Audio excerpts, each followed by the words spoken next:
అందరికీ నమస్కారం. విజయ ఏకాదశి కథ. సాక్షాత్తు శ్రీరామచంద్రమూర్తి ఆచరించిన వ్రతం విజయ ఏకాదశి. ఎంతో పవిత్రమైన విశేషమైన రోజు. ఈ రోజు ఈ కథను విన్నా, చెప్పినా, వినిపించినా జన్మల పాపాలు నశించిపోయి చేపట్టిన పనులలో విజయం కలుగుతుంది. ఈ విజయ ఏకాదశి గొప్పతనం గురించి పద్మపురాణంలో వివరించబడింది. మరి అంతటి మహిమాన్వితమైన విజయ ఏకాదశి కథ గురించి ఇప్పుడు తెలుసుకుందాం. కథలోకి వెళ్లే ముందు ఒక్క లైక్ చేసి ఓం నమో నారాయణాయ అని కామెంట్ చేయండి. విజయ ఏకాదశి మాఘమాసంలో వచ్చే ఎంతో శక్తివంతమైన, ఎంతో పవిత్రమైన రోజు. ప్రతి సంవత్సరం మాఘమాసంలో బహుళ ఏకాదశిని విజయ ఏకాదశిగా భక్తి శ్రద్ధలతో శ్రీ మహావిష్ణువును ఆరాధించి ఉపవాస దీక్షను తీసుకుంటారు. విజయ ఏకాదశి సమస్త పాపాల్ని హరించి పుణ్యాన్ని తెచ్చే మహిమాన్వితమైన రోజు. ఒకసారి ధర్మరాజు శ్రీకృష్ణునితో, శ్రీకృష్ణ, మాఘమాసంలో వచ్చే బహుళ ఏకాదశి పేరు ఏమిటి, దాని మహత్యం ఏమిటి చెప్పమని వేడుకున్నాడు. దానికి శ్రీకృష్ణుడు, ధర్మరాజా, మాఘమాసంలో బహుళ పక్షంలో వచ్చే ఏకాదశి పేరు విజయ ఏకాదశి. ఈ ఏకాదశి ఆచరించే వారికి ఎప్పుడూ విజయమే కలుగుతుంది. సమస్త పాపాలు హరించబడతాయి. ఈ విజయ ఏకాదశి గురించి ఒకసారి నారదుడు బ్రహ్మదేవుణ్ణి అడుగుతాడు. అప్పుడు నారదునితో బ్రహ్మదేవుడు ఇలా అంటాడు: నారదా, ఎంతో పవిత్రమైన విజయ ఏకాదశి గురించి అడిగావు. ఈ ఏకాదశి గురించి ఇప్పటి వరకు ఎవరికీ తెలియదు. నీ ద్వారా సమస్త మానవాళికి విజయ ఏకాదశి గురించి తెలుస్తుంది. విజయ ఏకాదశి చరిత్రను తెలిపే కథను చెప్తాను, శ్రద్ధగా విను అని ఇలా చెప్పడం ప్రారంభించాడు. సాక్షాత్తు శ్రీరామచంద్రమూర్తి ఈ వ్రతాన్ని ఆచరించి విజయాన్ని పొందాడు. నారద, రామాయణంలో రాముడు 14 సంవత్సరాలు తపోవనములందు తిరిగాడు. అరణ్యవాసంలో శ్రీరామచంద్రుడు సీతా లక్ష్మణ సమేతుడై గోదావరి నదీ తీరంలో పంచవటి యందు చాలా కాలం నివసించాడు. అక్కడ నివసించే సమయంలో రావణుడు మారువేషంలో సీతాదేవిని అపహరించాడు. శ్రీరాముడు సీతాదేవిని వెతుకుతూ ఉండగా మార్గ మధ్యలో మరణించడానికి సిద్ధంగా ఉన్న జటాయువు కనిపించి రామునికి సీతాదేవి వృత్తాంతం మొత్తం చెప్పి మరణించాడు. ఆ విధంగానే రాముడు సుగ్రీవునితో స్నేహం, హనుమంతుడు లంకకు నిప్పు పెట్టడం, సీతామాత జాడ కనుగొనడం జరిగింది. హనుమంతుని మాటలు విన్న రాముడు సుగ్రీవుని అనుమతి తీసుకుని లంకపై యుద్ధానికి బయలుదేరాడు. వానర సైన్యాన్ని వెంటబెట్టుకుని సముద్రం వద్దకు వచ్చాడు. సముద్రం అవతల లంక ఉంది. సముద్రపు విస్తీర్ణం చూసి రాముడు మిక్కిలి ఆశ్చర్యపోయాడు. సముద్రాన్ని ఎలా దాటాలి అని వానర వీరులతో కలిసి ఆలోచించాడు. అప్పుడు శ్రీరామచంద్రమూర్తి లక్ష్మణునితో, లక్ష్మణ, ఏమి పుణ్యం చేసి ఈ సముద్రాన్ని దాటగలం? ఈ సముద్రం మిక్కిలి లోతుగా ఉంది, నీటితో నిండి ఉంది. మొసళ్ళు, తిమింగళాలు, చేపలు మొదలైన జల జంతువులు మొదలైన వాటితో కల్లోలంగా ఉంది. సులువుగా దాటే ఉపాయం ఏమీ కనిపించడం లేదు అని అన్నాడు. దానికి లక్ష్మణుడు, అన్నా రామా, నీవు దేవాది దేవుడవు, పురుషోత్తముడివి. దాల్పిక మహర్షి అనే పేరు గల ఒక మహర్షి ఇక్కడికి దగ్గరలో ఉన్న ద్వీపంలో నివసిస్తున్నాడు. ఇక్కడి నుండి 4 మైళ్ల దూరంలో ఆ మహర్షి యొక్క ఆశ్రమం ఉందట. ఆ మహర్షి అతి ప్రాచీనుడు. మనం ఆయన దగ్గరకు వెళ్తే ఆయన ఏదైనా ఉపాయం చెప్తాడు అన్నాడు.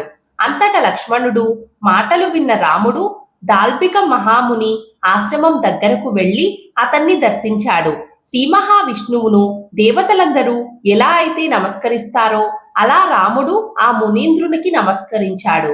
ఆ మహర్షి శ్రీరాముని దివ్య రూపం చూసి ఇతను పురుషోత్తముడు, ఏ కారణం చేతను విశేషమైన మానవ రూపాన్ని ధరించాడు అని మనసులో అనుకుని శ్రీరామునితో ఆ మహర్షి, రామా, నీవు ఈ విధంగా రావడానికి గల కారణం ఏమిటి అని అడిగాడు. అప్పుడు ఆ మహర్షితో శ్రీరాముడు, మునివర్య, తమ అనుగ్రహం వలనే ఈ సముద్ర తీరమున సైన్యముతో కలిసి ఉంటున్నాము. ఈ సముద్రాన్ని దాటి లంకను, రాక్షసులను జయించడం కోసమే వచ్చాను. మీ అనుగ్రహంతో ఈ సముద్రాన్ని దాటే ఉపాయం తెలుసుకోవాలనుకుంటున్నాను అని శ్రీరాముడు ఆ మహర్షితో అంటాడు. ఆ మాటలు విన్న మహర్షి శ్రీరామునితో, రామ, వ్రతములన్నింటిలోకి ఉత్తమమైన వ్రతాన్ని నీకు ఉపదేశిస్తాను.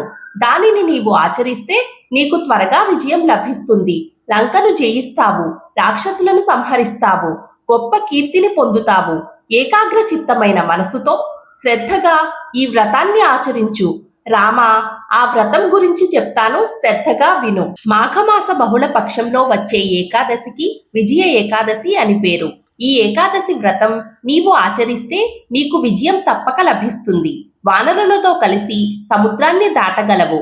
కాబట్టి రామా, నేను చెప్పిన ప్రకారం నీవు సేనా నాయకులతో పట్టుదలతో శ్రద్ధగా ఈ విజయ ఏకాదశి వ్రతాన్ని ఆచరించు. నీకు తప్పక విజయం లభిస్తుందని చెప్పాడు. అప్పుడు శ్రీరామచంద్రుడు మహర్షి చెప్పినట్లే యథావిధిగా వానర సైన్యంతో కలిసి విజయ ఏకాదశి వ్రతాన్ని ఆచరించాడు. ఈ వ్రతం పూర్తయిన వెంటనే రాముడు వానర సైన్యంతో సముద్రంపై వారధి నిర్మించాడు. లంకలోకి ప్రవేశించాడు. రావణుణ్ణి సంహరించి విజయాన్ని పొందాడని నారదునికి బ్రహ్మదేవుడు చెప్పాడని ధర్మరాజుకు శ్రీకృష్ణుడు వివరించాడు. కాబట్టి ధర్మరాజా, విజయ ఏకాదశి వ్రతాన్ని ఆచరిస్తే వారికి జీవితంలో ప్రతి పనిలోనూ విజయం కలుగుతుంది. ఈ వ్రతం గొప్పతనం గురించి స్కాంద పురాణం అలాగే రామాయణంలో కూడా ప్రస్తావించారు. విజయ ఏకాదశి రోజు ఉపవాస నియమాలు పాటించినా లేకున్నా, ఈ వ్రత కథ విన్నా చదివినా కూడా కోరిన కోరికలు నెరవేరి సర్వ కార్యాలలో విజయం సాధిస్తారని పండితులు చెప్తున్నారు. శ్రీరామచంద్రుడు ఆచరించిన ఈ వ్రతాన్ని ఆ తరువాత కాలంలో చాలా మంది మహారాజులు ఆచరించి యుద్ధంలో విజయం సాధించారు. ఈ రోజు ఉపవాసం ఉండి శ్రీ మహావిష్ణువుని పూజిస్తే చేపట్టిన పనిలో విజయం తథ్యం అని పండితులు చెప్తున్నారు. విజయ ఏకాదశి గురువారం శ్రేయస్సుతో కూడిన రోజు. ఈ వ్రతాన్ని ఆచరించడం వలన ఆర్థిక స్థిరత్వం కలుగుతుంది, మానసిక ప్రశాంతత లభిస్తుంది, వ్యాపారం లేదా కెరియర్లో పురోగతి వస్తుంది, సంబంధాల సామరస్యం కలుగుతుంది. పాత అడ్డంకులకు తొలగించడంలో ఈ విజయ ఏకాదశి వ్రతం సహాయపడుతుంది. ఇలా విజయ ఏకాదశి నాడు ఉపవాసం ఉండి ఇక విధిపూర్వకంగా ద్వాదశి పారాయణ చేయాలి. ఈ విధంగా విజయ ఏకాదశి వ్రతాన్ని ఆచరించే మానవులకు తప్పక అన్నింటిలో విజయం కలుగుతుందని పద్మ పురాణంలో వివరించడం జరిగింది. ఈ ఏకాదశి వ్రతాన్ని ఆచరించలేని వారు తప్పక ఈ కథను విన్నా, చెప్పినా, చదివినా వారి సమస్త పాపాలు పోయి 100 యజ్ఞాలు చేసిన ఫలితం కలుగుతుందట. ఇక ఈ సంవత్సరం విజయ ఏకాదశి తేదీలు చూసుకున్నట్లయితే ఏకాదశి తిథి ప్రారంభం ఫిబ్రవరి 12 గురువారం ఉదయం 11:32 ప్రారంభమవుతుంది. ఇక ఏకాదశి తిథి ముగింపు ఫిబ్రవరి 13 మధ్యాహ్నం 1:30 ముగుస్తుంది.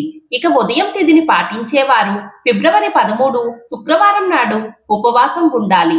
ఇక ఉపవాస విరమణ విషయానికి వస్తే ఈ ఏడాది ఏకాదశి రోజే ద్వాదశి కూడా వస్తుంది. కాబట్టి పండితుల సూచన మేరకు ఫిబ్రవరి 13 సాయంత్రం లోపు పారణ చేయడం శుభప్రదం. పూజా విధానాన్ని చూసుకున్నట్లయితే సూర్యోదయానికి ముందే నిద్రలేచి స్నానాది కార్యక్రమాలు ముగించుకొని శుభప్రదమైన బట్టలు ధరించాలి. విష్ణుమూర్తి ప్రతిమ ముందు దీపం వెలిగించి వ్రత సంకల్పం చేయాలి. శ్రీ మహావిష్ణువుకు ధూపదీప నైవేద్యాలు సమర్పించాలి. విష్ణువుకు తులసీ దళాలు అత్యంత ప్రీతికరం కాబట్టి విష్ణు పూజలో తులసీ దళాలు అత్యంత ముఖ్యం. తర్వాత వ్రతకథను చదవడం లేదా వినడం వల్ల పూర్తి పుణ్యం లభిస్తుంది. పూజ ముగిసిన తర్వాత హారతి ఇచ్చి ప్రసాదాన్ని పంచిపెట్టాలి. ఈ వ్రతాన్ని నిష్ఠతో చేసేవారికి శత్రువులపై విజయం లభించడమే కాకుండా జీవితంలోని కష్టాలన్నీ తొలగిపోతాయని శాస్త్రాలు చెప్తున్నాయి. అలాగే ఈ విజయ ఏకాదశి వ్రతాన్ని ఆచరించే వారికి ప్రతి పనిలోనూ విజయం చేకూరుతుందట.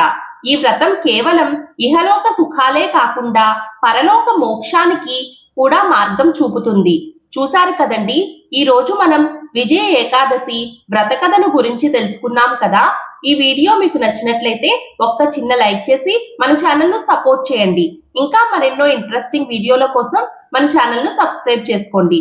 అలాగే పక్కనే ఉన్న బెల్ ఐకాన్ ను క్లిక్ చేసినట్లయితే నా లేటెస్ట్ వీడియోస్ మీ వరకు వస్తాయి. Thank you for watching this video.